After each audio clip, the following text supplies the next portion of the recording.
야고보서 1장 1절부터 4절까지 있는 말씀입니다. 같이 한번 읽었으면 좋겠습니다. 짧은 구절의 말씀이기 때문에 우리 나눠서 읽지 않고 같이 4절까지 쭉 읽습니다. 시작. 하나님과 주 예수 그리스도의 종 야고보는 흩어져 있는 12지파에게 문안하노라. 내 형제들아, 너희가 여러 가지 시험을 당하거든 온전히 기쁘게 여기라. 이는 너희 믿음의 시련이 인내를 만들어내는 줄 너희가 알미라. 인내를 온전히 이루라. 이는 너희로 온전하고 구비하여 조금도 부족함이 없게 하려 함이라. 아멘. 우리가 함께 읽은 이 본문 말씀 중심으로 해서 시련과 유혹을 넘어라고 하는 제하에 하나님의 말씀을 대언해 주시겠습니다. 나오실 때 여러분 아시죠? 우리 늘 하는 것 있습니다. 크게 박수로 환영해 주시면 좋겠습니다. 네, 목사님 나오시겠습니다.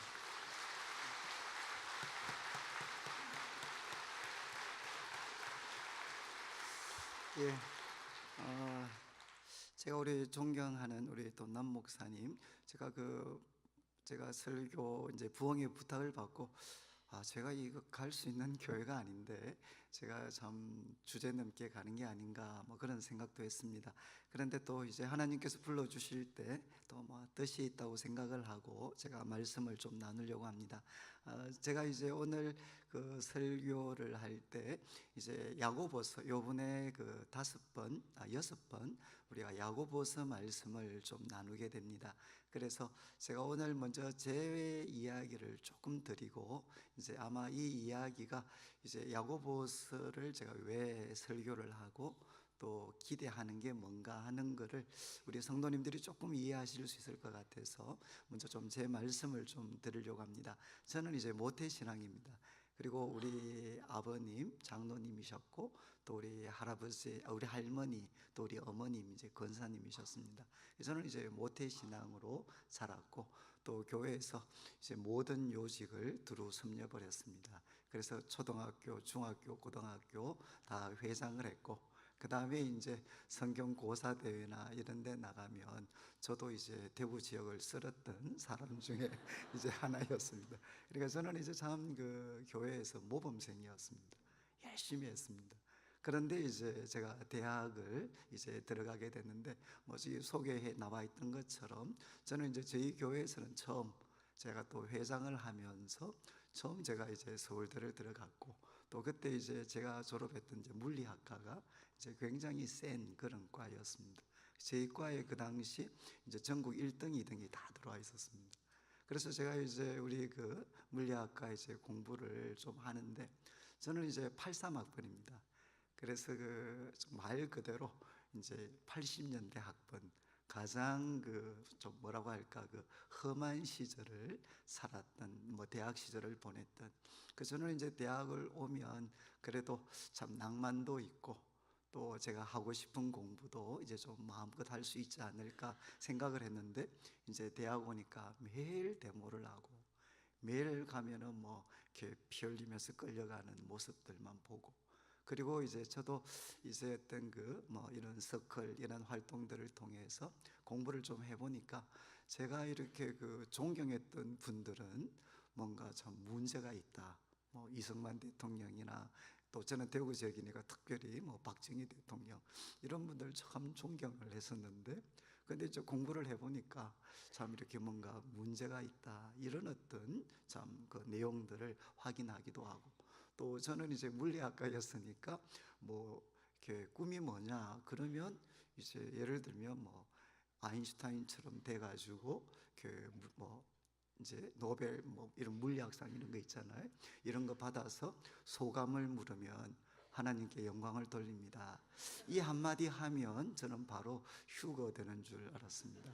그래서 저 꿈은 이제 그거였죠. 이렇게 공부 열심히 해서 이렇게 참 교수가 되고 그리고 또 참 하나님께 영광을 돌리는 그런 사람이 되는 것. 그랬는데 이제 막상 공부를 해보니까 이렇게 노벨상을 받으신 분들 중에도 좀 이렇게 나쁜 분들이 많이 계셨습니다. 그래서 월남전이나 이런 거 할 때 때로는 그런 참 이렇게 생화학 무기라든가 이런 것들을 사용하는데 찬성을 하셨던 분들도 있고 그리고 그 당시 또 물리학과의 그런 교수님들이나 다른 분들을 볼 때 참 이 독재 정권에 대해서 무기력한 또 그런 모습들, 젊은 사람들이 볼 때는 그런 모습들도 많이 보이게 되고, 그래서 사실 저는 이제 공부 열심히 해서 서울대 교수나 이런 게 되면 제 꿈이 이루어질 줄 알았는데, 그런데 막상 그런 모습이 되더라도 이렇게 하나님 앞에나 또 아니면 역사 앞에 좀 부정적으로 평가받을 수도 있다, 이런 것들을 제가 이제 확인하면서 굉장한 제가 혼란에 사실은 빠졌습니다. 그래서 이제 대학교 들어가서는 뭐 처음 몇 개월 동안에는 정말 데모만 했죠, 데모만. 그런데 이제 마음이 너무 힘들었어요. 그런데 이제 제가 한 번은 그 마음이 너무 힘들었을 때 우리 선배, 신앙이 좋은 선배님을 한번 만났습니다. 그래서 그 선배님한테, 형님, 제가 한 가지만 물어보겠습니다.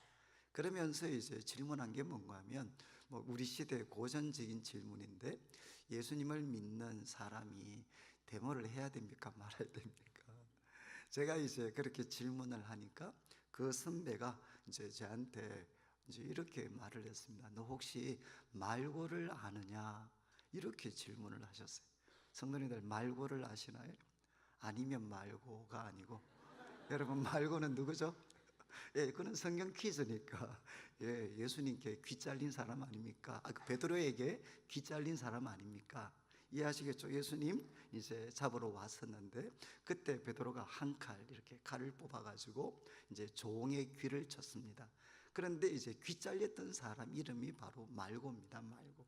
그러니까 이제 제가 성경 퀴즈니까, 예, 그 베드로에게 귀 잘린 사람 아닙니까? 그러니까 또 형님이 이제 두 번째 질문을 하셨어요. 그때 이제 예수님 어떻게 하셨냐? 그 제가 또 성경 퀴즈니까, 예, 붙여주시면서 검을 든 자는 검으로 망합니다, 이렇게 예수님이 구중하셨습니다. 이렇게 또 제가 정답을 이야기를 했습니다. 그러니까 이제 그 선배가 저를 보더니만, 너 그러면 다 알고 있네. 그러면 가봐. 이렇게 이제 형님께서 말씀을 하셨어요. 그러니까 선배가 가라고 하니까 또 순종해서 저는 제 기숙사로 이제 돌아오게 됐습니다. 그런데 그때 그 짧은 선문답과 같은 대화가 사실은 제 삶의 방향을 이렇게 바꿔 놓았습니다. 왜냐하면 저는 교회에서 태어나면서부터 자랐고 가장 모범생 중에 한 사람이었다라고 생각을 하는데, 제가 교회에서 그렇게 교육을 받았지만 막상 대학을 왔을 때 저의 실제적인 삶과 연관되는 말씀을 연결시킬 수 있는 그런 훈련이 저에게는 전혀 없었습니다. 그래서 제가 교회에서 18년 동안 배운 게 뭔가 라고 생각을 해보니까 한 세 가지가 생각이 났습니다. 첫 번째는 이제 주의를 빼먹지 마라. 근데 꼭 그 다음 붙는 말이 뭔가 하면, 빼먹으면 다친다. 그래서 제가 딱 한 번 빼먹어 봤습니다. 동창회 간다고. 그날 제가 얼굴을 갈아붙였어요. 그래서 제가 그때 체험적으로 깨달았습니다. 주의를 빼먹으면 다치는구나. 그리고 또 두 번째 제가 생각이 난 게, 헌금을 떼먹지 마라. 그러면 다친다. 이것도 몇 번 떼먹어 봤는데 이게 뒤끝이 별로 좋지 않았습니다. 그리고 이제 세 번째 제가 기억이 난 것이 술과 담배를 하지 말라는 거였어요. 그런데 이 세 가지 말고는 정말 제가 아무 기억이 나지 않았습니다. 저는 학교만 가면 오늘 가두 시위에 참석을 해야 되나 말아야 되나, 그리고 이 결정을 어떻게 내리느냐에 따라서 제 삶의 미래가 한순간에 달라질 수 있는 그런 긴장감 속에 저는 살고 있었는데, 도대체 나는 매 순간마다 사실은 참 이렇게 무겁고 엄숙한 선택을 해야 되는데, 성경은, 그리고 교회는 이런 엄숙한 순간순간마다 선택해야 되는 나에게 도대체 무엇을 도와줄 수 있나, 어떤 지도를 해줬나, 저는 정말 답을 찾을 수가 없었습니다. 그래서 저는 참 교회 교육에 대해서 당시에 참 화가 많이 났습니다. 그런 가운데 있다가 이제 그 선배와 대화를 나누었죠.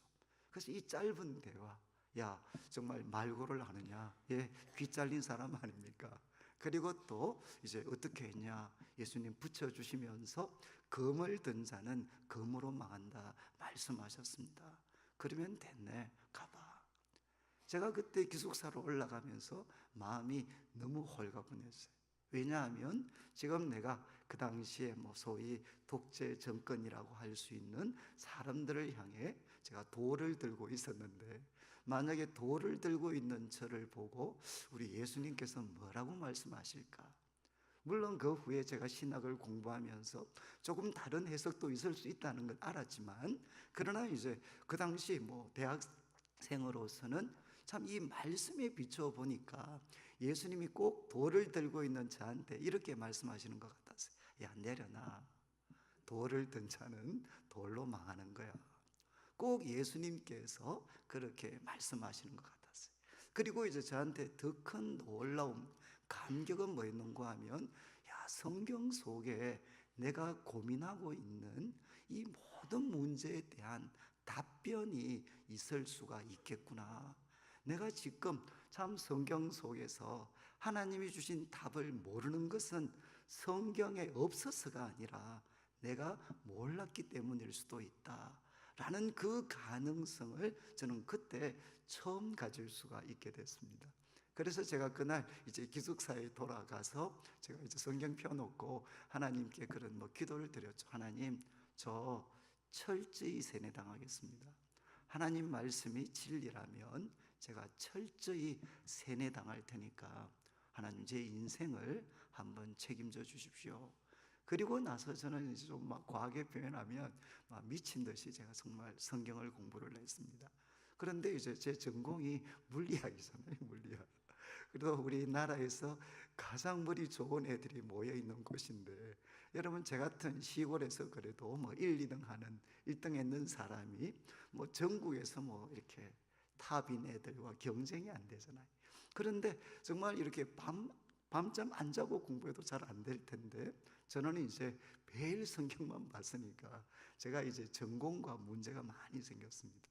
그래서 저는 이제 학교에 가면 거의 낙오자 같은, 그리고 또 이제 그렇지만 세상을 바꾸는 일에 한번 기여하고 싶었고, 그리고 그 일을 하나님 말씀을 통해 참 이루고 싶었던 그런 참 갈망이 있었습니다.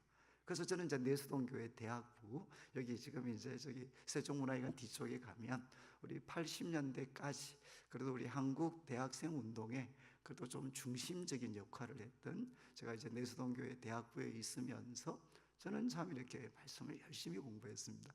그런데 이제 전공과 참 문제가 생기고, 또 제가 도저히 따라갈 수 없는 그런 참 고통들을 많이 겪으면서 정말 절망하고 있을 때, 그때 이제 예수님께서 이렇게 찾아오셔서 저에게 딱 한마디를 해주셨습니다. 그 말씀이 뭐였는가 하면, 나는 너를 부끄러워하지 않는다. 딱 이 한마디 말씀, 저는 제 자신이 부끄러워 견딜 수가 없었어요. 왜냐하면 한쪽으로는 나라, 민족을 외치고, 그렇지만 작은 일에도 믿음의 양심을 지키기에는 버겁고, 그리고 이 거대한 세상이 너무 무섭고, 내 힘으로는 도저히 살아남을 수 있는 힘이 점점 부족한 것 같고, 그래서 저는 이 나라는 존재, 이 모순덩어리인 나를 도대체 저는 이해할 수가 없었습니다. 그래서 저는 이제 참 성경 뭐 주님께서 저한테 이사야 63장에 있는 말씀이었는데, 참 이렇게 아브라함은 너를 모른다 하고 이스라엘은 너를 모른다 할지라도 나는 이제 주는 우리의 아버지십니다. 이사야가 했던 이사야 63장 이제 17절에 그런 말씀이 있습니다. 그 타락한 예루살렘을 보고 이제 선지자가 절규를 하죠. 하나님이 예루살렘 모습 보십시오. 정말 우리의 조상 아브라함이 지금 우리들의 모습을 보면 모른다고 할 겁니다. 그리고 또 우리의 조상이었던 이스라엘이 지금 이 예루살렘의 모습을 보면 모른다고 할 것입니다. 그러나 주님은 우리의 아버지십니다. 그래서 제가 이 말씀을 갖고 어떻게 기도했는가 하면, 하나님, 내 진짜 모습을 알면 우리 부모님들, 저에게 모든 것을 걸고 계셨던 우리 부모님들 나 모른다고 할 겁니다. 그리고 나를 그렇게 사랑해 주었던 우리 내수동교회 대학부의 우리 선배들, 친구들, 내 진짜 모습을 알면 그들은 다 떠나갈 겁니다. 그러나 주님은 저의 아버지십니다. 그렇게 제가 고백했을 때 하나님께서 저한테 말씀을 하셨어요. 나는 너를 부끄러워하지 않는다. 그때 저는 이제 소위 막 거듭나게 됐습니다. 말씀을 통해서 새롭게 태어나게 되었고, 그때 제 입술에서 나왔던 첫 번째 단어가 바로 아버지라는 표현이었어요. 아버지.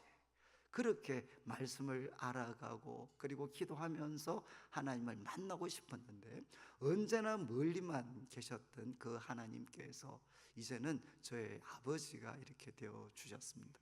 그래서 저는 그때 이제 새롭게 거듭나게 됐습니다.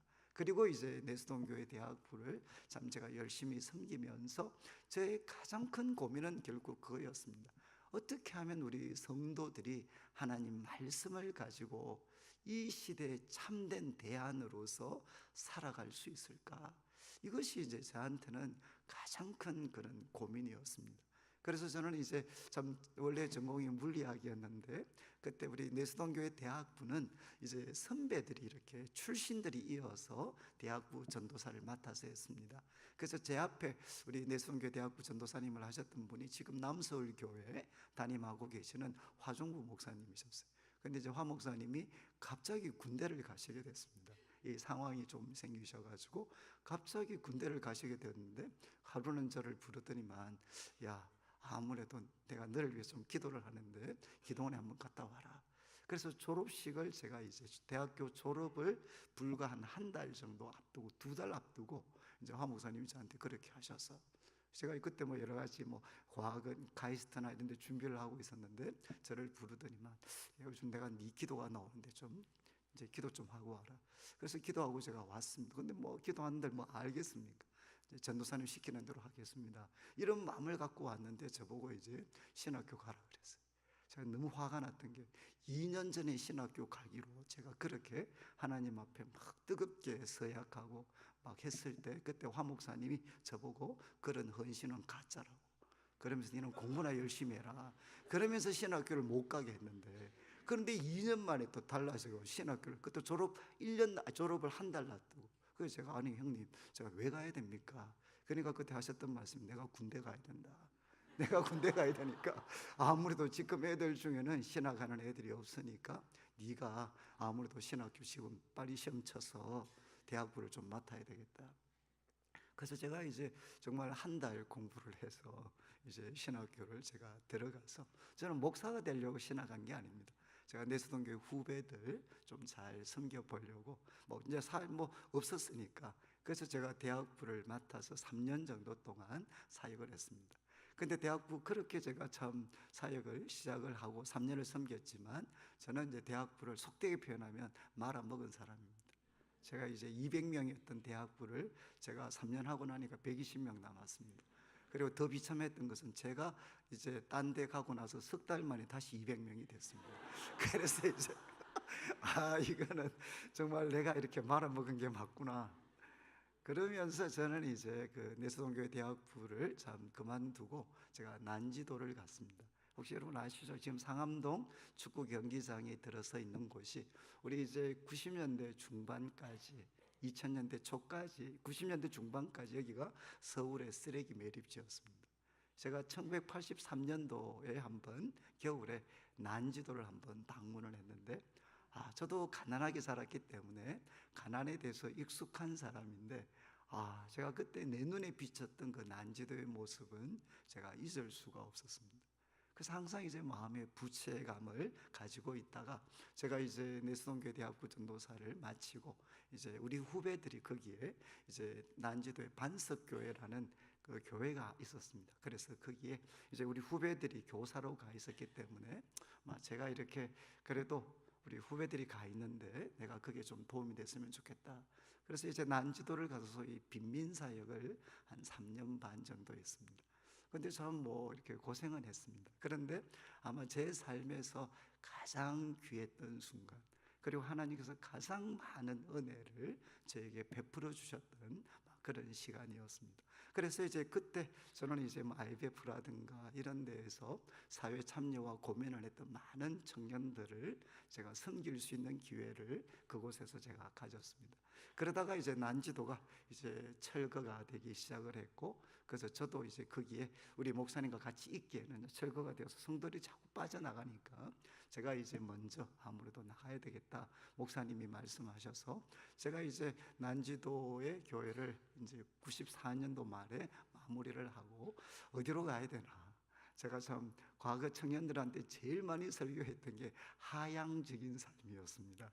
우리 믿는 사람들은 조금 내려가야 된다. 우리 집 사람이 다음부터 그런 설교 절대 하지 마라. 저한테 계속 협박을 했지만 그래도 제가 이제 그쪽 설교를 많이 했는데, 아니 그렇게 실컷 해놓고 나는 도대체 어디로 가야 되나.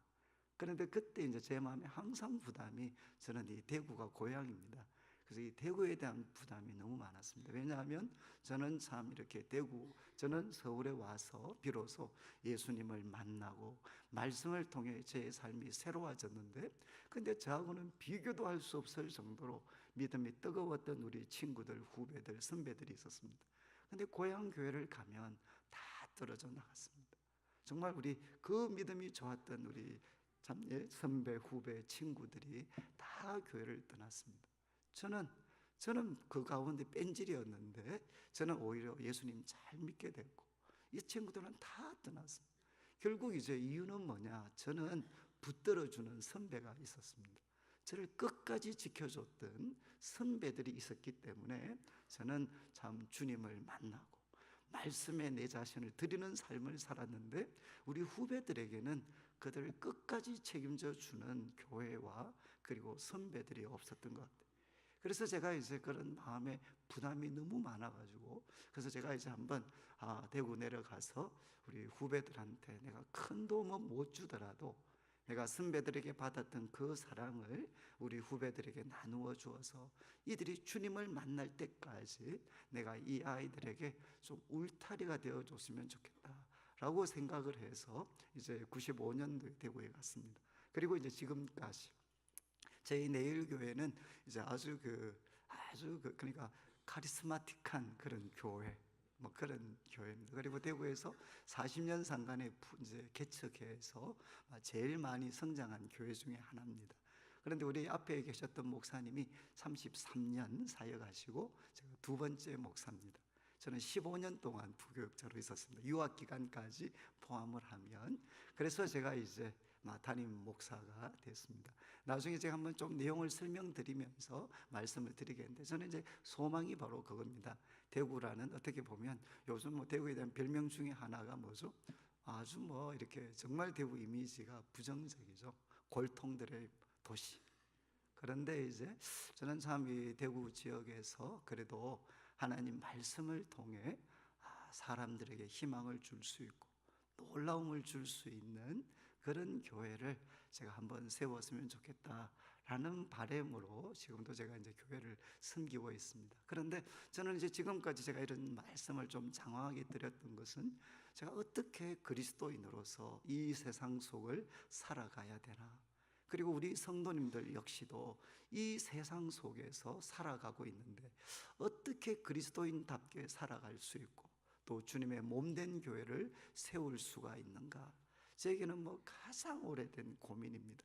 그런데 이제 그 질문에 대해서 저에게 그래도 가장 명쾌한 답변을 주었던 말씀이 저에게는 이 야고보서 말씀이었습니다. 그래서 저는 이제 이번에 뭐 그냥 5장까지 말씀을 한번 드리면서 저의 이야기가 아니라 이제 야고보 사도를 통해서 주신 하나님의 말씀을 우리 성도님들이 한번 들으실 수 있으면 좋겠습니다. 그래서 1절 말씀을 보시면 이제 야고보가 하나님과 주 예수 그리스도의 종 야고보라고 자기를 소개를 합니다. 그리고 흩어져 있는 12지파에게 문안을 합니다. 여러분, 야고보는 아시죠? 누군가 하면 예수님의 동생입니다. 그리고 이제 우리가 복음서를 보면 예수님의 동생들은 처음 예수님을 믿지 못했습니다. 그러니까 야고보도 예수님을 믿지 못했죠. 저는 야고보를 대할 때마다 이런 표현을 한 번씩 씁니다. 예수님을 너무 잘 알았기 때문에 예수님을 믿기가 어려웠던 사람. 그렇지 않나요? 아니, 바로 형님인데 예수님이 같은 어머니, 아버지, 같은 집에서 살았는데 갑자기 어느 날 자기가 그리스도가 하나님의 아들이시다 그러면 다른 사람은 모르지만 같이 자랐던 이 야고보 같은 사람은 어떻게 그거를 받아들일 수가 있겠습니까? 그런데 이제 그 야고보가 부활하신 예수님을 대면하고 이제 그는 누가 되었느냐? 이제 하나님과 주 예수 그리스도의 종이 되게 됩니다. 제가 이 표현을 좀 좋아하는 것은 저 자신도 그랬고, 그리고 교회 속에 또 저는 특별히 청년들과 오랫동안 청년들을 섬겼기 때문에 청년들 중에도 성도들 중에도 이런 분이 많이 계셨어요. 교회를 너무 잘 알기 때문에 예수님을 믿기가 어려우신 분들, 어쩌면 제 같은 분이죠. 제 같은 사람이죠. 교회를 너무 잘 알고 정말 교회는 내 삶의 모든 것이었습니다. 그러기 때문에, 너무 잘 알았기 때문에 예수님을 믿기가 어려운 분들이 참 많이 계십니다. 그런데 그가 이제 부활하신 예수님을 만났을 때 비로소 그가 자기에 대해서 고백을 하죠. 예수님은 영광의 주님이시고 나는 그분의 종입니다. 저는 이런 야고보의 변화가 우리 말씀을 듣는 성도님들에게도 다시 한 번 더 참 일어났으면 좋겠습니다. 근데 여러분, 이 야고보는 예수님 만나고 나서 어떤 사람이 됐죠? 제가 최소한 4가지 정도로 말씀을 드리는데, 야고보는 의인이었습니다. 그래서 우리 이제 믿음, 이 사도 바울이 초대교회 복음의 믿음을 강조하는 참 그런 분이셨다면, 이제 야고보는 어떤 사람이냐? 그는 행위를 강조하는 사람이었습니다. 그러니까 참 야고보는 말 그대로 거룩한 분이셨어요. 그는 의인이었습니다. 그리고 또 야고보는 어떤 사람이었나요? 여러분, 이제 행위가 참 탁월하신 분들은 많은 경우에 이렇게 기도가 좀 부족할 수 있습니다. 근데 야고보의 별명이 뭐죠? 야고보의 별명 중에 하나가 낙타 무릎입니다. 너무 기도를 많이 해서 그 무릎이 낙타처럼 된, 낙타 무릎처럼 된. 그래서 이제 과거 우리 낙타 무릎이라는 우리 참 책도 있었잖아요. 그래서 그 배경 주인공이 누군가 하면 야고보입니다. 그래서 야고보는 의인이었고, 그리고 그는 낙타 무릎이라고 불릴 만큼 기도의 사람이었습니다. 그런데 여러분, 이제 이런 어떤 야고보였으면 좀 우리가 생각할 때 이제 여러분, 이렇게 행위도 바르고 기도도 많이 하고 이런 분들은 대충 어떤 한계에 빠질 수 있느냐? 성경이 별로 필요 없어요. 뭐 기도 많이 하시고, 제가 참 자라면서 충격을 받았던 게, 기도 많이 하시는 분들 중에 생각보다 성경을 별로 안 읽으시는 분이 많더라고요. 왜냐하면 기도하면 다 깨달아지니까 뭐 이렇게 복잡하게 공부할 필요가 없죠. 그런데 야고보는 어떤 사람이죠? 야고보는 성경의 사람입니다. 이렇게 말할 수 있는 근거가 뭐냐? 여러분들이 이제 사도행전 15장을 보면 초대교회 신학적 난제입니다. 도대체 유대인과 이방인들이 어떻게 하나가 될 수 있는가? 그리고 이제 이 할례는 도대체 어떻게, 이 할례의 위치가 뭔가? 그래서 유대인들과 그리고 또 이방인들이 그리스도 안에서 어떻게 하나가 될 수 있나? 이 예수님 믿게 된 이방인들한테 할례를 강요해야 되나 말아야 되나? 이것 때문에 참 이제 첫 번째 예루살렘 공회가 소집이 됐습니다. 그런데 그때 이제 아시겠지만, 이제 예를 들면 베드로 같은 사람은 자신의 경험이죠. 고넬료 집안에 임했던 성령의 역사를 이야기하면서 이 사람들한테 믿음으로 충분하다, 할례라는 무거운 짐 지우지 마라. 그리고 또 이제 바울은 나타나서 선교 사역에서 체험했던 것을 가지고 이제 믿음으로 의롭다 하심을 받는다, 충분하다. 그런데 마지막 마무리를 누가 하느냐? 야고보가 나타납니다. 그때 야고보가 뭐라고 이야기하는가 하면, 아모스 9장의 말씀을 인용하면서 그 이방인들의, 이스라엘의 무너진 데를 회복할 때 거기에 이방인들도 참여할 것에 대해서 예언한 아모스의 말씀을 이야기하면서, 봐라, 이방인들도 그날에 동참하게 되고 무거운 짐 지우지 마라. 그래서 말씀으로 그 논쟁을 마무리 지은 사람이 누군가 하면 야고보입니다. 야고보. 그러니까 야고보는 어떤 사람이죠? 성경의 사람이었습니다. 그런데 여러분, 이제 기도, 거룩한 삶, 성경, 이런 분들은 여러분 세상 속에서 잘 살아갈 수 있겠습니까? 저는 이제 어릴 때부터 저는 교회를 다녔기 때문에 제가 들었던 가장 부정적인 말 중에 하나가, 너는 융통성이 없다.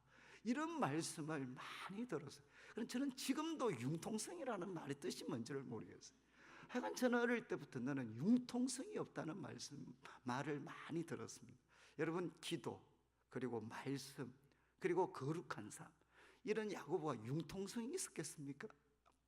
그런데 참 이 야고보는 또 어떤 분이셨느냐, 아까 예루살렘 공회 그 소집이 되고 이제 결론은 났습니다. 이제 할례는 필요하지 않다, 그리고 믿음으로 충분하다. 그런데 이제 그 예루살렘 공회의 회장이 누군가 하면 야고보입니다. 그런데 이제 바로 믿음으로 충분하다라고 이야기하면서도 그가 어떻게 이야기했느냐, 결론을 내릴 때, 그렇지만 조상적부터 믿음과 율법에 깊이 물들어 있는 유대인들이 있으니까 그들의 양심을 위해서라도 목맨 것, 그리고 피채 먹는 것, 이런 거는 자제해 주자. 그래서 유대인들의 그 양심을 배려해서 참 이렇게 이방인들에게도 일정 부분에 이제 권면을 하는 것으로 이제 예루살렘 공회가 마무리가 됩니다. 제가 말씀드리고 싶었던 것은 뭔가 하면, 야고보는 말씀, 기도, 거룩한 삶에다가 그에게는 지혜가 있었습니다. 양쪽을 하나로 만들 수 있는, 답을 주면서도 하나로 만들 수 있는 지혜를 가졌던 사람입니다. 그런 뜻에서 이제 야고보는 초대교회 최고의, 그런 어떻게 보면 영적인 인물이었죠. 그 인물이 이제 우리들에게 이 글을 통해서 이야기를 합니다. 그래서 2절부터 1장에 있는 말씀은 이제 2절부터 시작을 해서 12절까지는, 여러분 이거는 시련입니다. 시련. 우리 모든 성도들이 피할 수 없이 만나게 되는 그 시련을 어떻게 대처해야 되는가. 그리고 또 13절부터 18절까지는 또 하나 피할 수 없는 게 있습니다. 그것은 유혹입니다. 유혹을 만났을 때 우리 성도들은 어떻게 해야 되나. 그리고 이제 19절부터 시작을 해서 25절까지는 이제 지금 야고보가 가장 관심을 가지는 것은 참된 경건입니다.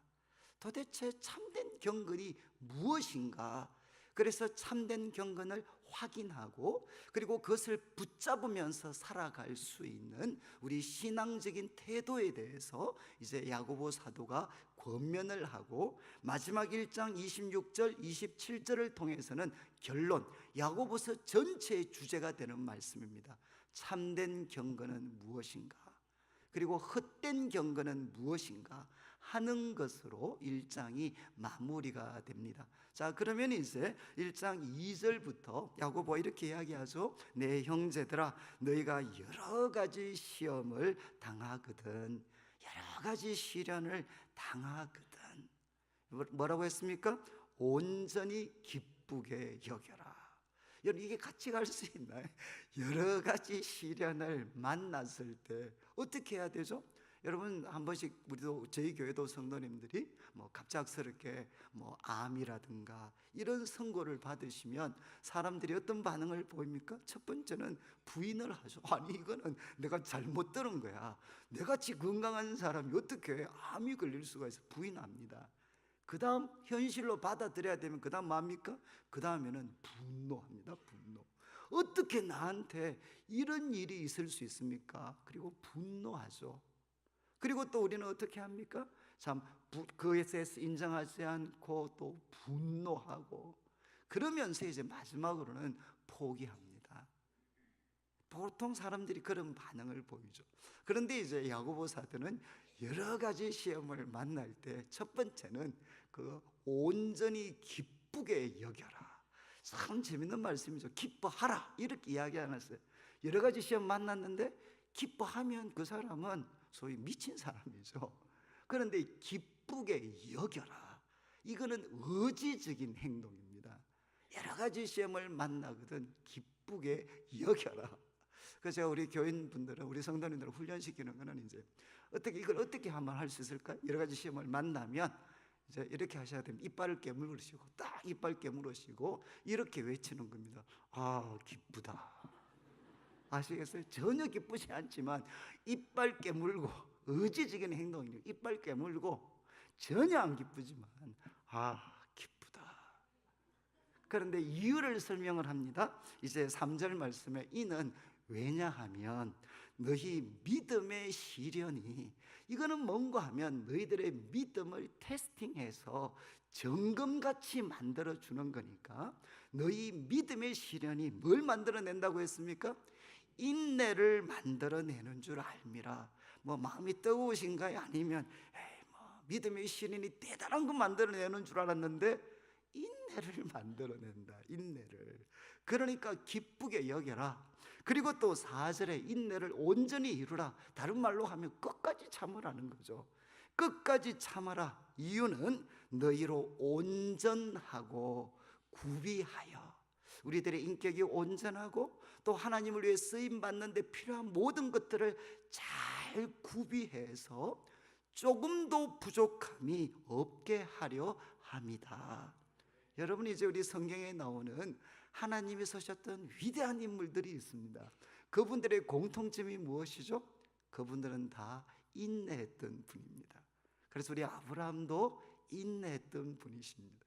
그리고 또 뭐 우리가 잘 아는 야곱 같은 사람, 대표적인 인물은 요셉 같은 분. 얼마나 오랜 세월을 인내를 했습니까? 또 모세 같은 분도 인내를 했죠. 그리고 우리 예수님도 바로 인내하신 분이십니다. 여러분, 성경을 통해서 보면 부인할 수 없는 것은 하나님이 쓰셨던 사람들이 갖춘 자질이 뭔가 하면 그들은 오래 참는 분이셨어요. 여러 가지 시련을 통해서 인내라는 그 어떤 이 인내를 그분들이 가지고 있었던 분들이었습니다. 저는 우리 청년들한테 그런 질문을 가장 많이 들었어요. 목사님, 꼭 고생해야만 믿음이 좋아집니까? 그냥 고생 안 하고 적당히 믿는 게 훨씬 좋지 않습니까? 저도 정말 고민을 많이 했습니다. 그런데 성경을 보면 여러 가지 시련을 통해서 인내, 정말 인내가 만들어진 사람하고 만들어지지 않은 사람하고 가장 큰 차이가 뭘까요? 제가 이 질문을 갖고 성경을 깊이 보니까 여러 가지 시련을 통해서 인내가 만들어진 사람은, 여러분, 어디에서 차이가 나느냐? 성공하고 나면 다릅니다. 성공하기 전까지는 인내가 만들어진 사람이나 안 만들어진 사람이나 큰 차이가 없어요. 그런데 여러 가지 시련을 통해서 인내가 만들어진 사람은 성공한 후에도 하나님 앞에 겸손합니다. 여러분 다 아시겠지만 고난의 때에 무너지는 성도는 없습니다. 언제 결국 무너지느냐? 형통하게 되고 성공하고 나면 사람은 무너지게 되어 있어요. 그거 이길 수 있는 사람이 사실은 잘 없습니다. 그러니까 야고보는 우리들에게 이야기하는 거죠. 여러분, 참 우리 성도들이 이 땅에서 하나님의 뜻을 받들어서 살아가려고 할 때 꼭 필요한 것이 무엇이냐? 그것은 인내입니다. 인내. 바로 이것이 만들어졌을 때 그 사람은 온전하고 구비해서 조금도 부족함이 없는 사람이 되는 거죠. 그러니까 이제 여러 가지 시련을 만날 때 어떻게 하는 겁니까? 하나님이 나한테 이제 작업에 들어가셨구나. 그리고 나를 이제 정말 정금 같은 사람으로 훈련시키기 위해서, 바로 인내를 만들어내시기 위해서 하나님이 그거 허락하셨구나. 이렇게 받아들이고 어떻게 하라는 거죠? 그것을 기쁘게 여기라는 것입니다. 이빨 깨물고.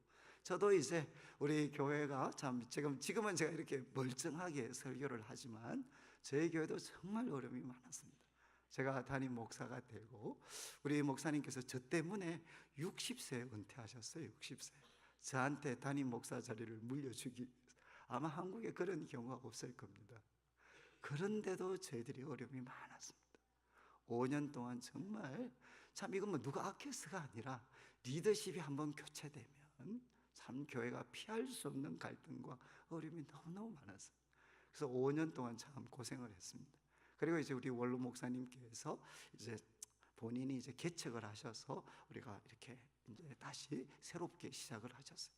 그래서 교회가 이제 좀 정돈이 됐습니다. 근데 그때 제가 어려워 너무 힘들 때마다 우리 연세 드신 권사님들이 저한테 했던 말이 뭐겠습니까? 전부 다 우리 연세 드신 권사님, 목사님 놔두세요. 힘 빠지면 다 알아서 끝납니다. 그러니까 목사님 싸우지 말고 목사님 그냥 잘 버티세요. 저는 우리 할머니들을 너무 좋아해요. 이분들은 거의 도사들입니다. 도사들. 남편들한테 하도 시달려가지고 뭐 불평하고 원망하면 목사님 저도 다 겪어봤는데 답은 뭐냐? 지가 힘 빠져야 됩니다. 지가 힘 빠져야 사고를 안 치지 힘 남아 있으면 안 됩니다. 저는 제가 참 이렇게 돌아보면 참 이렇게 어려웠던 시간들이 많이 있었지만 그때 하나님께서 저도 성도들에게 인내를 만들어 내셨어요. 그러니까 참 이것이 겉으로는 표가 나지 않지만 온전하고 부족해서 조금도 부족함이 없는 사람으로, 인생으로 우리를 만들어 주시는 거죠. 그리고 두 번째 5절부터 8절까지 말씀을 보면 이렇게 되어 있습니다. 너희 중에 누구든지 지혜가 부족하거든. 여러분 갑자기 왜 고난에 대한 이야기를 하다가 왜 지금도 갑자기 지혜가 부족하거든, 지혜라는 이야기를 꺼내냐? 두 가지 해석이 있습니다. 하나는 야고보가 연세가 드셔서, 연세 드신 분들의 특징은 이야기가 자꾸 옆으로 셉니다. 그래서 이제 연세가 드셨기 때문에 약간 지금 옆으로 세셨다라는 해석이 있고, 또 한 가지 해석은 뭐냐? 깊은 뜻이 있다. 여러분 이제 어느 쪽이 맞겠습니까? 그래도 우리는 믿음으로 깊은 뜻이 있을 거다. 왜 갑자기 지혜에 대한 이야기를 했을까요? 이거는 여러분 우리가 고난을 만나면 우리들에게 떠오르는 질문이 뭐죠? 그거는 다른 거 아닙니다. 도대체 어떻게 해야 되지? 이 상황에서 내가 어떻게 해야 되는 거야? 이게 뭡니까? 바로 지혜가 부족하거든. 지혜는 뭡니까? 우리가 고난이라는 상황을 만났을 때 어떻게 해야 되나? 해결책이 바로 지혜죠. 성경이 이야기하는 지혜는 많이 공부한 게 아닙니다. 그건 해결책을 찾아내는 겁니다. 그래서 너희 중에 지혜가 부족하거든. 그 다음 뭐라고 했습니까? 모든 사람에게 후히 주시고 꾸짖지 아니하시는 하나님께 구해라. 그리하면 주시리라. 여러분 어떻게 해야 될지 모르겠거든. 뭐 하라는 거죠? 후히 주시고 꾸짖지 아니하시는 하나님께 지혜를 구해라. 이 표현이 너무 재미있지 않나요? 하나님은 누구십니까? 후히 주시는 분이십니다. 믿으십니까? 그래 대단한 믿음이시네. 대구에 아주 기도원에 가면 유명한 그 기도원 원장 장로님이 하시는 말씀이, 하나님은 어떤 분이시냐? 소가죽보다 더 질긴 분이시다. 그렇게 질기게 응답 안 해주는 분이시다. 이런 이야기를 하시는데, 여러분 참 어떻게 하나님 후히 주시나요? 하나님은 후히 주시는 분이십니다. 또 하나님은 어떤 분이시죠? 그리고 꾸짖지 않는 분이시죠. 이건 한국 사람들 마음에, 여러분 참 우리 학교에서 경험한 게 뭐죠? 우리 한국 사람들은 질문을 잘 안 합니다. 요즘은 애들이 달라졌지만 과거에 저희들도 학교 다닐 때 질문하면 뭡니까? 야, 손 내려. 막 그냥 평소에 공부 좀 해. 예? 그러면서 우리는 질문하면 바로 꾸중이 들어갑니다. 집에서도 아빠 엄마한테 아빠 이거 어떻게 해야 돼? 그러면 평소 공부하라 그랬지. 이러면서 바로 꾸중으로 들어가. 그런데 우리 하나님은 어떤 분이시죠? 후히 주시고 꾸짖지 않는 분이시죠. 얼마나 좋은지 몰라요. 하나님 후히 주실 뿐만 아니라 꾸중도 아니하시고, 꾸중도 아니하시고. 그래서 그분한테 구하면 뭐라고 했죠? 주시리라. 그리고 6절에 믿음으로 구하고 조금도 의심하지 마라. 의심하는 자는 바람에 밀려 요동하는 물결 같으니까 이런 사람 주께 얻기를 생각하지 마라. 두 마음 품고 있는 사람이다. 여러분 이제 고난을 만났을 때 첫 번째는 이빨 깨물고 기쁘다, 온전히 기쁘게 여겨야 돼. 두 번째는 뭐 해야 됩니까? 하나님께 후히 주시고 꾸짖지 않는 하나님께 지혜를 구하셔야 됩니다. 그리고 세 번째는 우리 9절을 또 보시죠. 갑자기 이제 지혜 이야기하다가 낮은 형제는 자기의 높음을 자랑하고 부한 자는 자기의 낮아짐을 자랑할지니. 그리고 이제 풀의 꽃과 같이 지나간다. 해가 돋고 뜨거운 바람이 불면 풀도 마르고 꽃이 다 떨어진다. 부자도 그 행하는 일에 이와 같이 세잔할 거다. 여러분 흐름이 이해가 되시나요?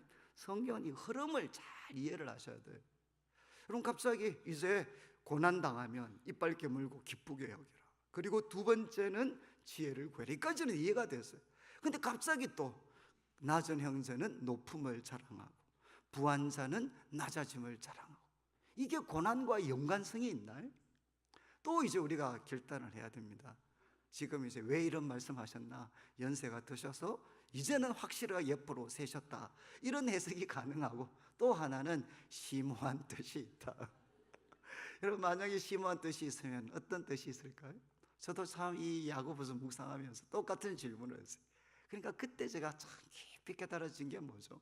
뭔가 하면은요, 여러분, 우리가 시련을 만나면, 어려운 때를 만나면 제일 힘든 게 뭡니까? 자기 관리하기가 제일 힘들어요. 여러분, 그냥 고난은 견딜 수 있습니다.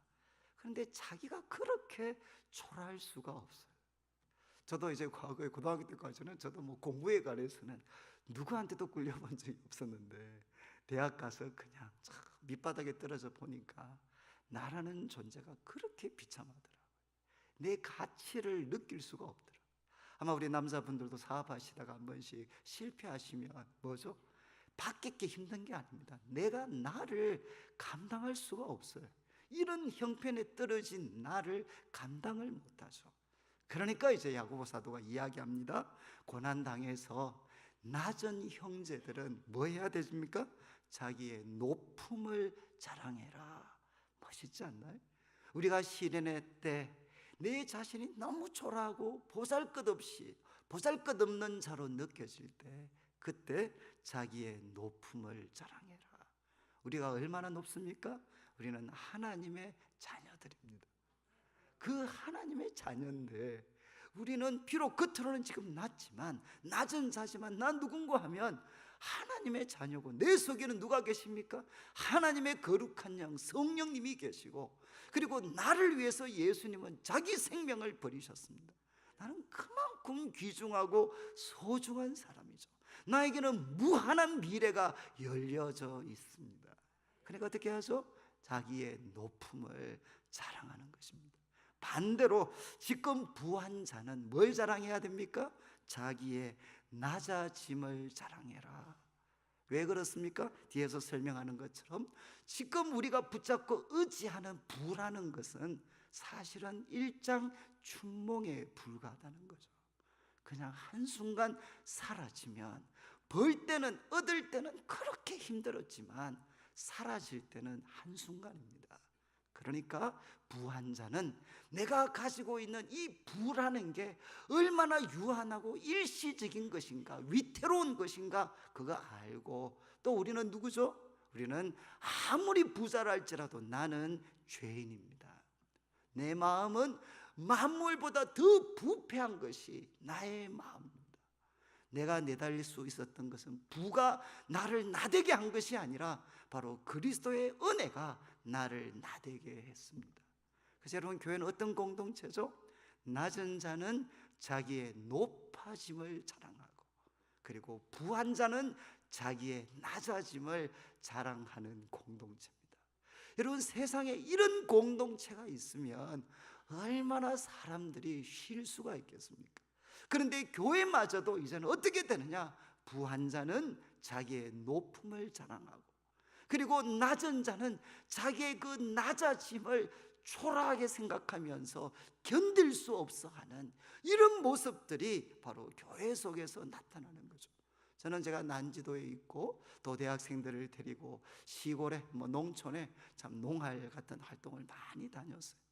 그때 여러분, 제가 뼈저리게 느낀 게 뭐냐? 한국 사회에서 경제적 소외는 종교적 소외입니다.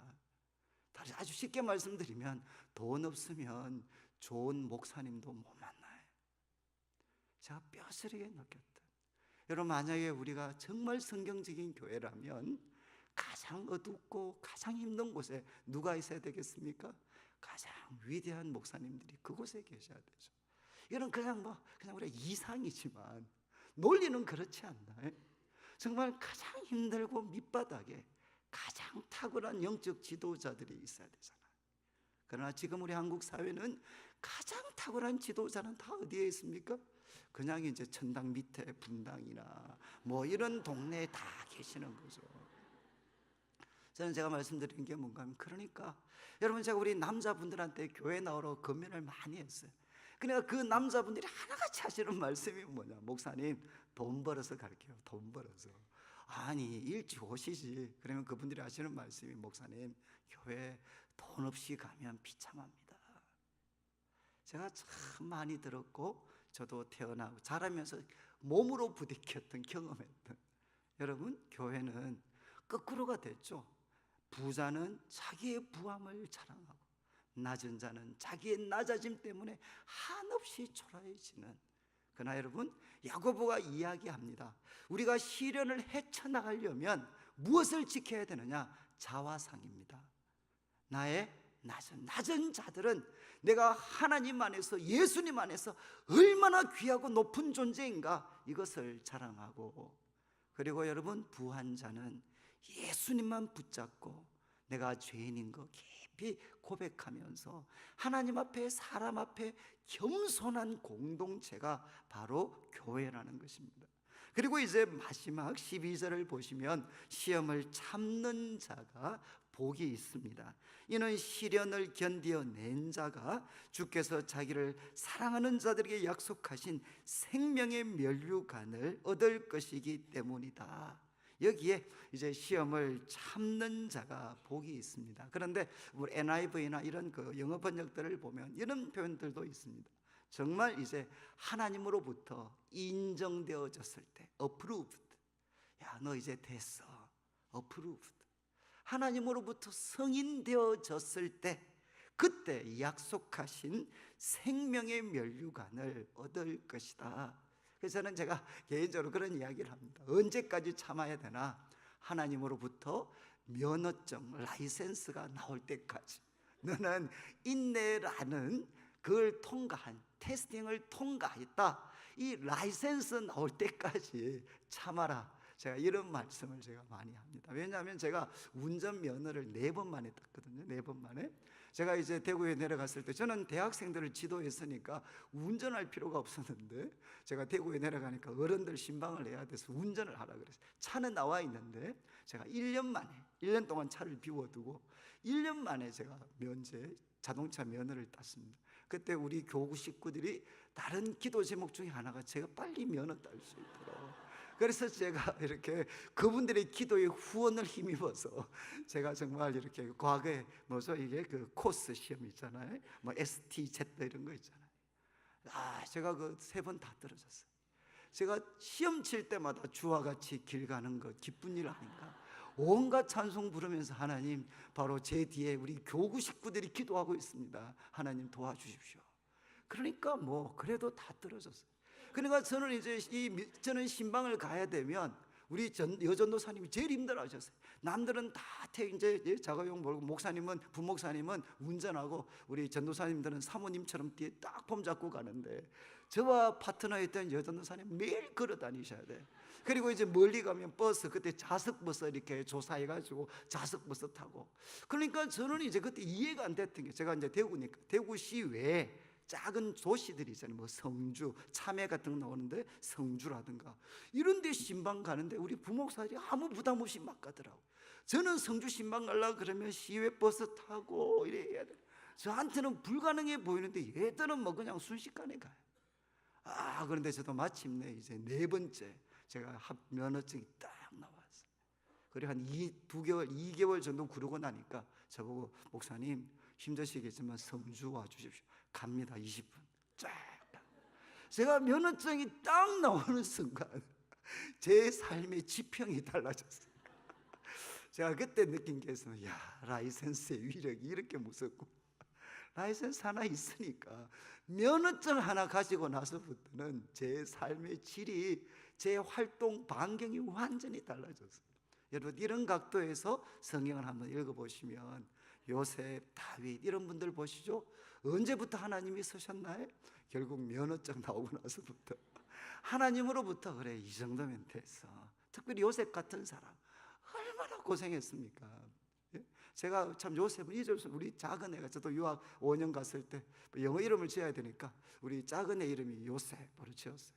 그래서 제가 기도할 때 하나님 우리 제 둘째 성경에 나오는 요셉처럼 되게 해주십시오. 그렇게 기도했다가 갑자기 영감이 왔어요. 아니 얘가 요셉처럼 되면 하나밖에 없는 형한테 미움받아서 멀리 팔려가고, 그리고 또 빨간 줄 끄이잖아요. 빨간 줄. 그 빨간 줄도 내용이 뭐냐? 강간미수범.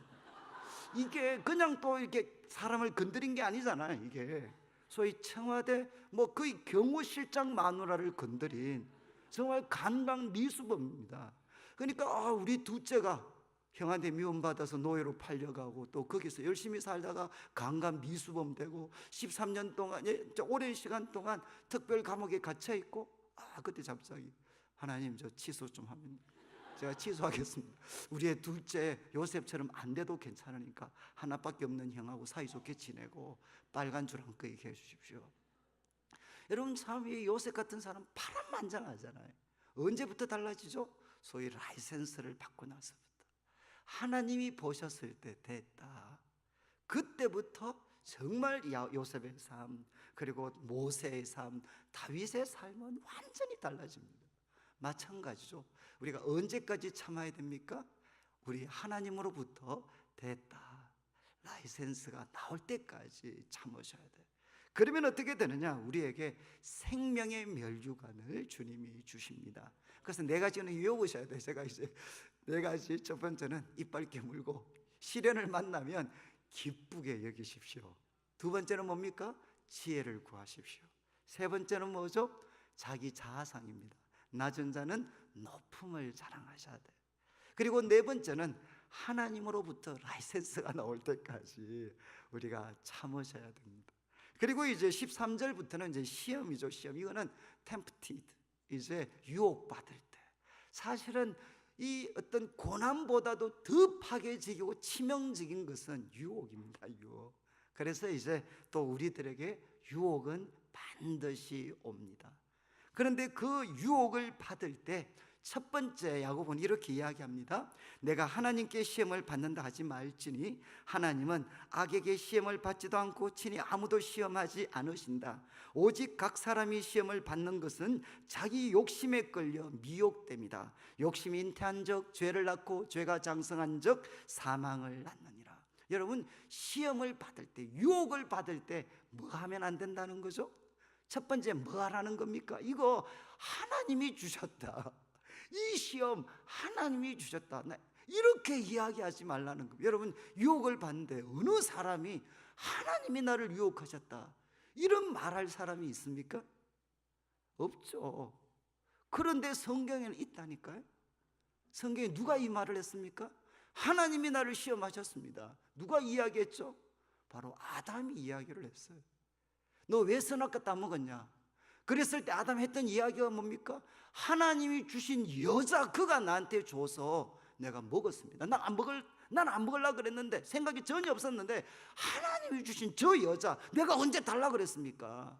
하나님이 주신 저 여자가 내 인생을 망쳐놨다는 거죠. 이 말은 뭡니까? 하나님이 나 유혹하신 거 아닙니까? 저 여자 통해서. 여러분 이렇게 말하지 말라는 겁니다. 지금 여러분 많은 성도들이 돈이나 성이나 아니면 여러 가지로 무너질 때 어떤 일이 일어나죠? 바로 자기 합리화가 일어나는 거죠. 이거는 환경, 하나님이 이 상황을 만드신 거 이거는 하나님이 만드셨어. 이런 감정을 주신 거 하나님이 만드셨어. 여러분 가장 무서운 말이 뭡니까? 소위 바람 피우는 남자들 가장 무서운 말이 뭐죠? 나도 감정대로 살고 싶다.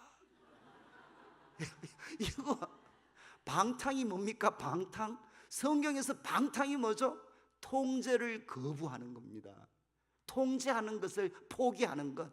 그러니까 방탕은 뭐냐? DDD 될 대로 되라. 이게 이제 방탕. 고상하게 말하면 감정에 충실해지는 거죠. 왜 충실해집니까? 이 상황, 이런 감정을 주신 분이 하나님이시다 이거죠. 이해하시겠어요? 여기는 그래도 다 착하시네. 죄를 안 지어보셔서 별로 이 말을 이렇게 깊이 공감을 안 하시는 것 같은데 지금 심각하신 분들은 다 전과가 있으십니다. 여러분 생각해 보십시오. 자꾸만 우리는 유혹을 받으면 첫 번째 일어나는 일이 뭐냐? 바로 상황을 통해서, 환경을 통해서 그 유혹의 상황을 정당화시킨다는 것입니다. 그래서 이야기합니다. 하나님은 누구시냐? 시험하는 분이 아니십니다. 그리고 시험의 원인은 하나님께 있는 게 아니고 내 속에 있는 욕심에 있다는 거죠. 그래서 14절에 각 사람이 시험을 받는 것은 자기 욕심에 끌려서 미혹 때문에, 욕심에 끌려 미혹, 여러분 한글로 그대로 하면 정신이 혼미해져 가지고 혹해지는 거죠. 여러분 이제 야고보가 이야기합니다. 욕심의 뿌리는 상황, 그 배후에 있는 하나님이 욕심의 뿌리가 아니고 내 속에 있는 욕심이 바로 유혹의 뿌리다, 이렇게 야고보가 이야기했습니다. 그리고 두 번째 15절에, 그러니까 우리가 기억해야 되는 게 뭡니까? 욕심의 그 어떤 그 유혹의 뿌리는 욕심에 있고, 이 욕심이 얼마나 무서운가. 그래서 15절 유명한 구절이죠. 욕심은, 우리가 욕심을 품으면, 좀 속되게 표현하면 반드시 새끼를 칩니다. 욕심이 잉태하면, 이거는 품는 거죠. 욕심이라는 것을 내가 그거와 관계를 맺어버리면, 욕심과 관계를 맺으면 반드시 자식을 낳습니다. 그 자식의 내용이 뭐냐? 죄라는 자식을 낳습니다. 그리고 이 죄는 태어나면 그냥 가만히 놔둬도 자랍니다. 우리 어린애들 옛날에 많을 때 그래 이야기하셨잖아요. 던져놔도 자란다고. 예? 던져놔면 그냥 가만히 있어야 되는데 자라게 돼.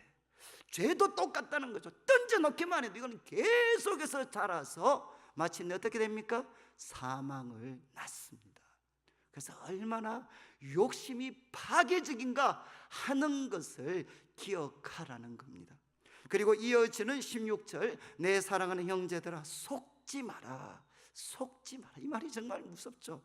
형제들아 속지 마라. 그러면서 17절, 온갖 좋은 은사와 온전한 선물, 정말 가지가지 좋은 하나님으로부터 오는 그 선물, 은사와 그 온전한 선물들은 누가 준다는 겁니까? 다 위로부터 빛들의 아버지께로부터 내려오는데 그는 변함도 없으시고 회전하는 그림자도 없으시다. 여러분, 우리가 갈망하는 각양 좋은 은사와 온갖 좋은 은사와 온전한 선물은 누가 주신다는 거죠?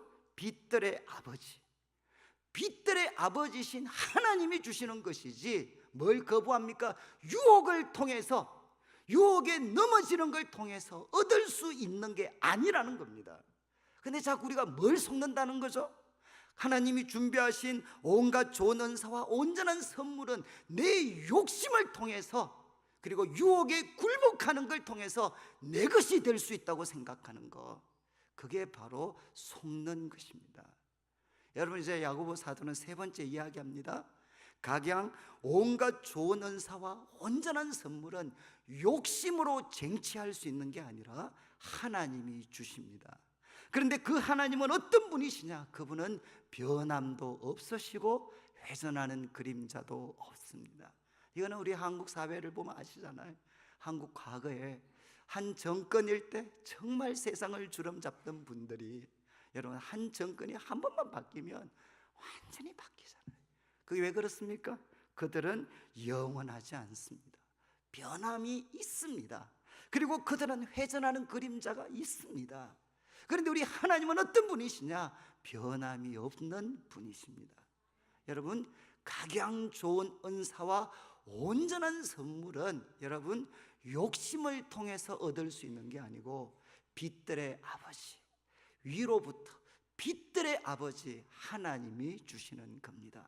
그리고 이제 네 번째 이렇게 이야기합니다. 그가 피조물 중에 우리로 한 천 열매가 되게 하시려고 자기 뜻을 따라 진리의 말씀으로 우리를 낳으셨다. 우리는 진리의 말씀으로 낳았기 때문에 우리의 본질은 뭐냐? 진리입니다. 진리. 그래서 진리대로 살아갈 때 우리 마음은 제일 기쁩니다. 그런데 욕심대로 살아가면 우리 마음에 겉은 기쁘지만 우리 영혼은 기쁘지가 않아요. 그리고 또 하나 이야기합니다. 우리는 무엇이냐? 모든 피조물 중에 첫 열매입니다. 첫 열매. 여러분, 왜 첫 열매가 중요합니까? 예수님 부활의 첫 열매시잖아요. 왜 첫 열매가 중요하죠? 앞으로 우리도 그 첫 열매가 맺혔던 그 나무에 다른 열매들도 주렁주렁 맺히게 됩니다. 그러니까 첫 열매는 앞으로 이 나무에 다른 열매들이 가득할 것을 보여주는 거죠. 그러니까 그것은 희망이고 소망입니다. 여러분, 우리는 누굽니까? 예수님을 통해서 바로 이 세상에 하나님은 새로운 창조의 역사를 시작하셨습니다. 그 첫 열매가 바로 우리들이라는 거죠.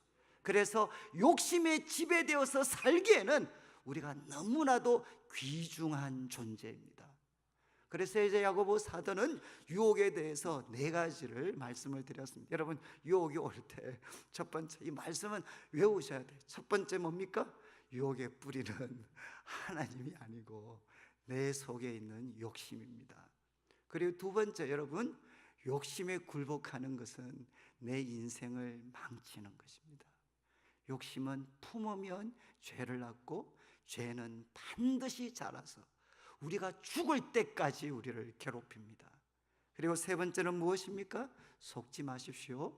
각양 좋은 은사와 온전한 선물은 욕심을 통해서 얻을 수 있는 게 아니고 바로 빛들의 아버지 하나님이 주십니다.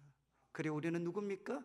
바로 첫 열매들이기 때문에 욕심에 굴복하기에는 우리는 너무나도 거룩하고 영광스러운 존재입니다.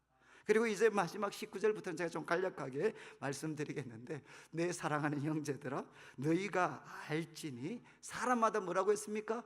듣기는 속히 하고 말하기는 더디하고 성내기도 더디해라. 저는 정말 이 말씀 너무 좋아요.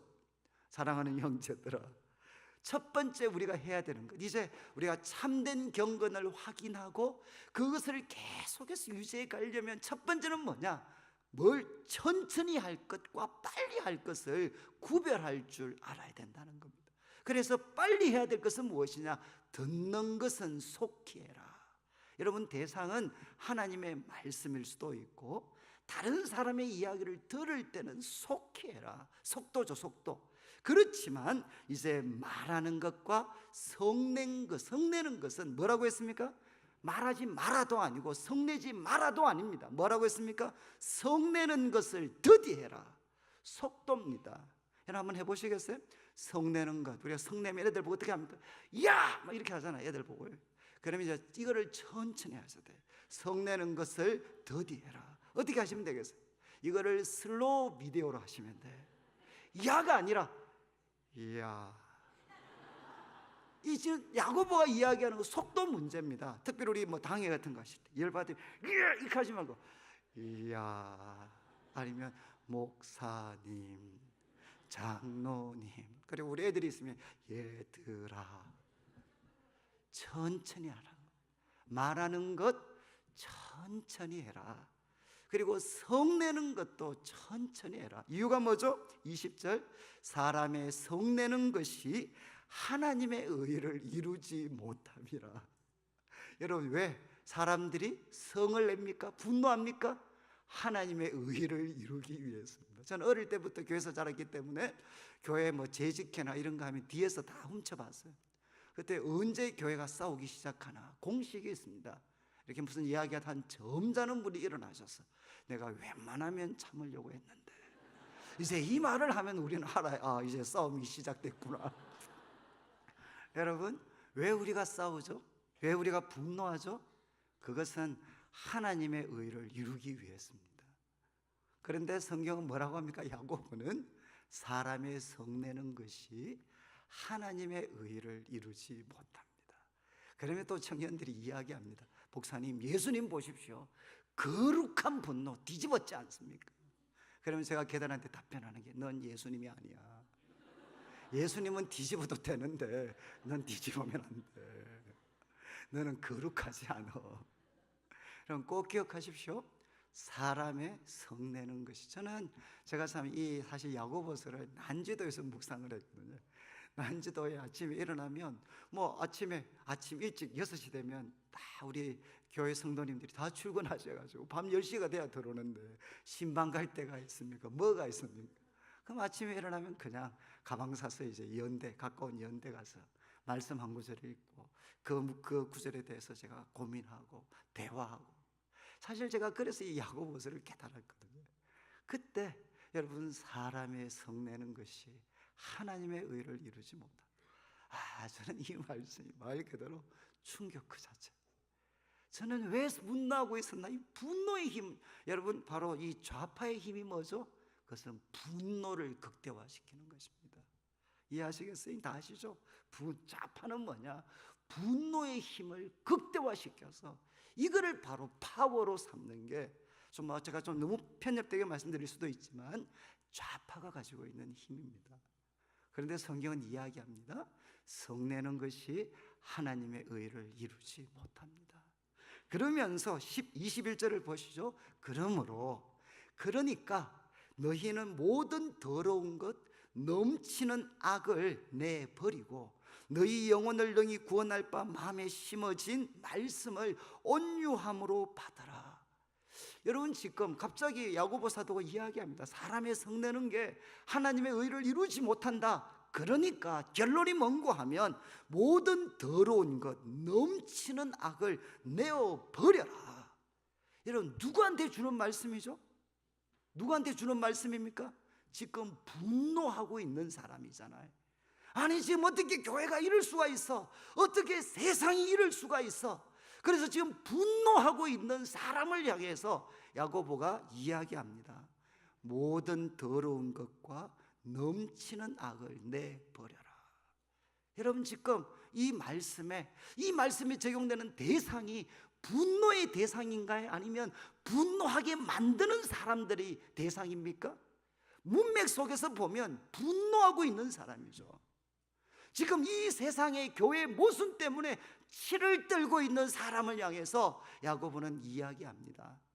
모든 더러운 것 넘치는 악은, 그래, 너의 분노의 힘으로 그 없애버리는 거야, 타도하는 거야, 이렇게 이야기하지 않고 모든 더러운 것 넘치는 악은 너 속에 있어. 너 속에. 그러니까 그거 내어버려라.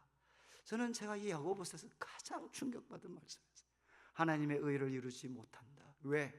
분노하고 있는 내 속에 모든 더러운 것과 넘치는 악이, 분노하고 있는, 가장 의로운 척하고 있는 내 속에 모든 더러운 것과 넘치는 악이 있다는 것입니다. 여러분, 그래서 이야기하죠. 이거 내버리고 너희가 해야 될 것은 무엇이냐? 분노하고 있는 너 속에 더 있는 모든 더러운 것 넘치는 악 내버리고 너희 영혼을 능히 구원할 바 마음에 심어진 말씀을 온유함으로 받아라. 바로 너희 영혼 속에 하나님이 말씀을 심어놨어요. 이거는 뭐냐? 하나님의 해결책입니다. 하나님의 해결책을 하나님은 우리 마음에 심어 놓았으니까 이것을 겸손하게 받아들여라. 저는 이것이 제 삶을 사실은 가장 근본적으로 바꿔놓았어요. 저는 분노하는 사람이었습니다. 어떻게 세상이 이럴 수가 있어? 어떻게 교회가 이럴 수가 있는 거야? 정말 분노하고 있었는데 이 말씀을 통해 바로 분노하고 있는 너 속에 모든 더러운 것 넘치는 악이 있어. 세상 바꾸려고 하기 전에 너부터 바꿔. 너부터. 제가 이 말씀을 통해서 보니까 정말 이 말씀이 맞잖아요.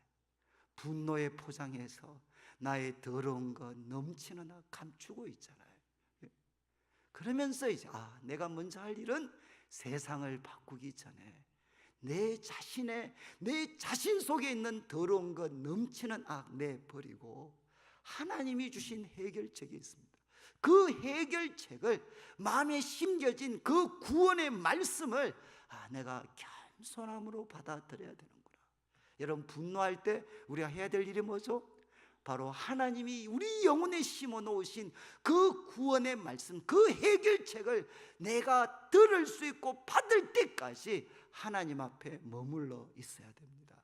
그리고 이제 22절 이렇게 하소. 너희는 말씀을 행하는 자가 되고 듣기만 하여 자신을 속이는 자가 되지 마라.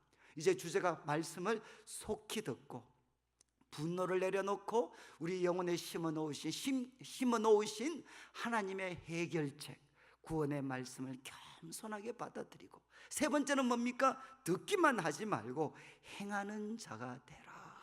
그러면서 23절에 이렇게 이야기합니다. 누구든지 말씀을 듣고 행하지 아니하면, 행하지 않는 사람의 특징은 뭐냐?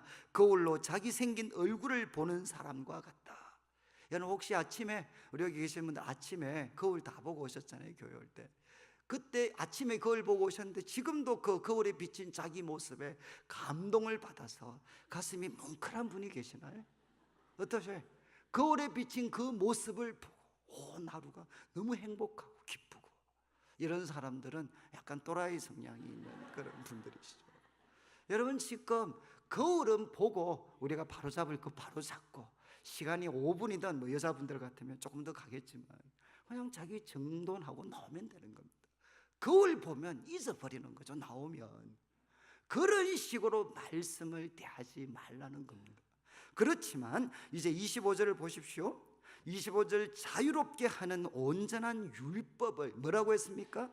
들여다보고 있는 자는 잊어버리는 자가 아니요 실천하는 자다.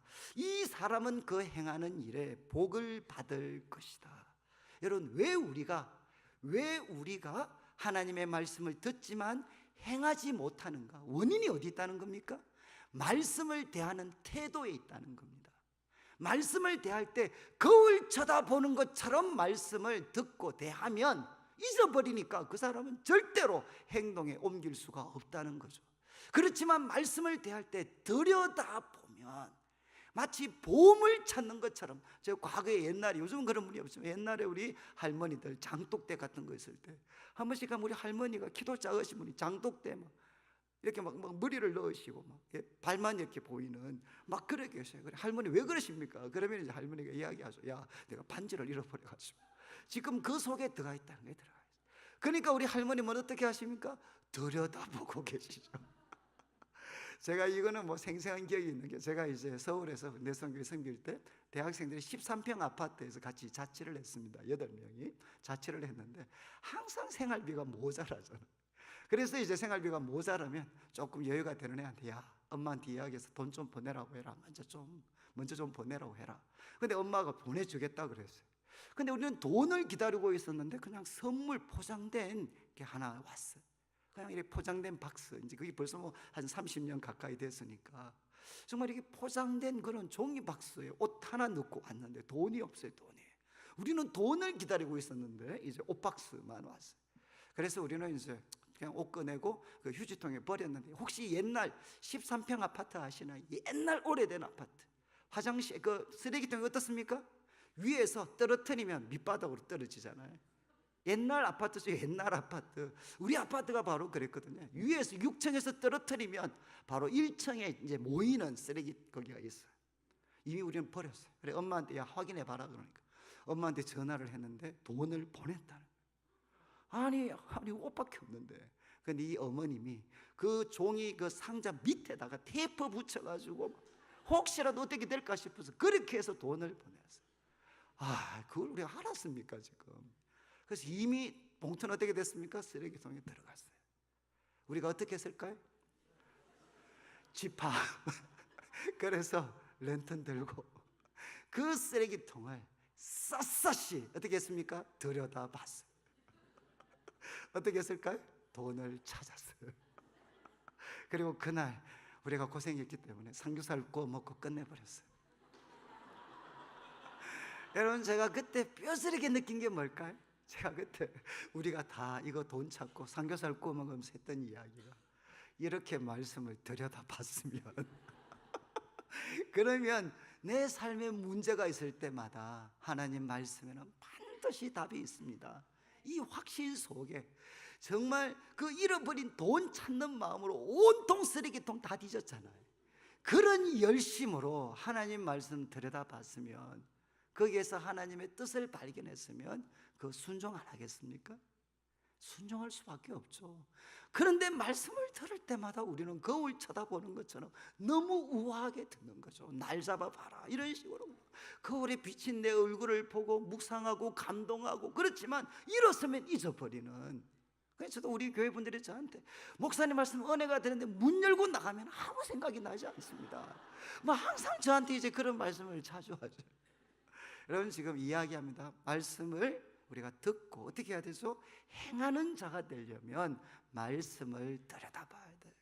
여러분, 우리가 참된 경건을 확인하고 그것을 견지하려면 말씀에 대한 3가지 태도. 첫 번째는 뭡니까? 속히 할 것과 더디 할 것. 하나님 말씀 듣는 것은 속히 하십시오. 그러나 말하는 것, 그리고 성내는 것은 특히 천천히 하십시오. 그리고 성내는 것이 하나님의 의를 이루지 못합니다. 우리가 분노에 사로잡혔을 때는 의가 충만할 때가 아니라 모든 더러운 것과 넘치는 악이 나를 사로잡고 있을 때입니다.